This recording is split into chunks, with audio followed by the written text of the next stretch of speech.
Imaginez un roi, allongé sur son lit après un festin trop copieux. Il se sent lourd, fatigué, un peu malade.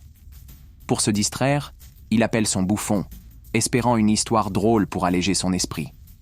Ce qu'il ne sait pas, c'est que cette histoire sera la dernière qu'il entendra.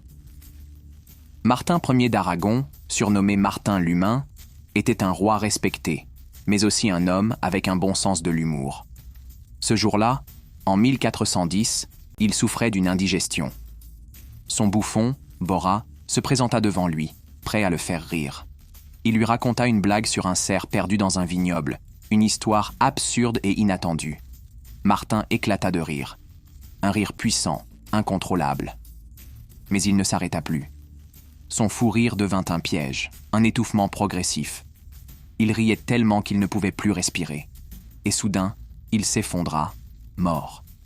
Un roi, emporté non par la guerre ni par un complot, mais par un éclat de rire. Ironie du destin. Mais cette mort, aussi étrange soit-elle, eut de grandes conséquences. Martin n'avait pas d'héritier direct. Sa disparition laissa le trône vide, provoquant une crise qui allait bouleverser la couronne d'Aragon. 2 ans de tension, de conflits entre familles nobles, avant que Ferdinand de Trastamare ne soit choisi comme nouveau roi.